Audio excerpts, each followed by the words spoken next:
വനിതാ civil police ഉദ്യോഗാർത്ഥികളുടെ rank list കാലാവധി ഇന്ന് അവസാനിക്കുന്നതിൽ സാഹചര്യത്തിൽ നിസ്സഹായതയോടെ വീട്ടിലേക്ക് മടങ്ങേണ്ട ഗതികേടിലാണ് ഉദ്യോഗാർത്ഥികൾ. അവസാന നിമിഷം വരെ പ്രതീക്ഷയോടെ കാത്തിരുന്നിട്ടും സമരക്കാരിൽ നാമമാത്രമായവർക്ക് മാത്രമാണ് അഡ്വൈസ് മെമ്മോ ലഭിച്ചത്. ഇനി മുതൽ PSCക്ക് പഠിക്കുന്നവർ സമരം ചെയ്യാനും പഠിക്കണമെന്ന് CPI ഉദ്യോഗാർത്ഥികൾ ന്യൂസ് 18നോട് പ്രതികരിച്ചു. നിയമനം ആവശ്യപ്പെട്ടുകൊണ്ട് സെക്രട്ടേറിയറ്റ് നടയിൽ കഴിഞ്ഞ 3 ആഴ്ചയായി സമരം ചെയ്തുകൊണ്ടിരുന്ന വനിതാ സിവിൽ പോലീസ് ഉദ്യോഗാർത്ഥികൾ, റാങ്ക് ലിസ്റ്റിൽ ഉൾപ്പെട്ട ഉദ്യോഗാർത്ഥികൾ ഇന്നുകൊണ്ട് സമരം അവസാനിപ്പിക്കുന്ന ഒരു സാഹചര്യത്തിലേക്ക് കാര്യങ്ങൾ എത്തുകയാണ്.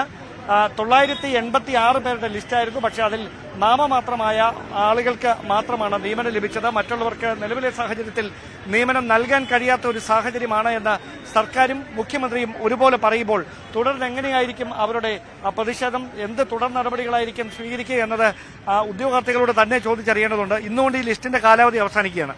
എന്താണ് നിങ്ങളുടെ ഭാവി പരിപാടി? ഞങ്ങളുടെ മുന്നിൽ ഇനിയിപ്പോ ഒന്നുമില്ല.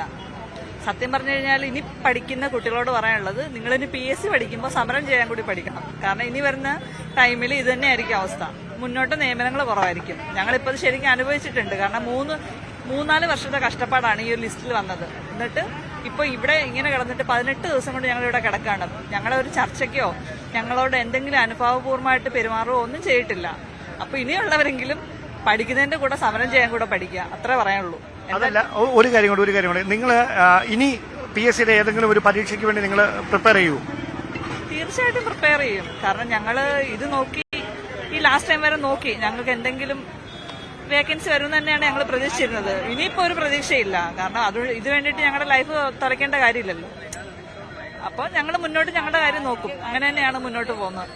അത്തരത്തിൽ വൈകാരികമായ പ്രതിഷേധങ്ങളാണ് ഇവിടെ നിന്ന് ഉയരുന്നത്. PSCക്ക് വേണ്ടി പരിശീലനം തേടുന്നവർ സമരം ചെയ്യാനും കൂടി ഇനി പരിശീലനം തേടേണ്ട സാഹചര്യം ഉണ്ടാകും. അങ്ങനെയുള്ളവർക്ക് മാത്രം പിടിച്ചു നിൽക്കാൻ കഴിയുമെന്ന് വൈകാരികമായി ഉള്ളിൽ തട്ടിയ ഉദ്യോഗാർത്ഥികൾ പറയുമ്പോൾ അത് 3-4 വർഷത്തെ കഠിനാധ്വാനത്തിന് ശേഷം ഒരുപാട് പ്രതീക്ഷയോടെ റാങ്ക് ലിസ്റ്റിൽ ഇടം പിടിച്ച് അവസാനം വെറും കൈയോടെ നിയമന കാലാവധി അവസാനിക്കുമ്പോൾ പ്രതിഷേധങ്ങൾക്കൊടുവിൽ ഈ സെക്രട്ടേറിയറ്റ് നടയിൽ നിന്ന് വീടുകളിലേക്ക് മടങ്ങേണ്ടി വരുന്ന ഗതികേടിലാണ് ഇത്രയധികം ഉദ്യോഗാർത്ഥികൾ അവരുടെ വേദന പങ്കുവെച്ചുകൊണ്ട് നമ്മളോട് വൈകാരികമായ പ്രതികരണങ്ങൾ നടത്തുന്നത്. ക്യാമറമാൻ ബിബിൻ മുരളിക്കൊപ്പം ഡാൻ കുര്യൻ, ന്യൂസ് 18.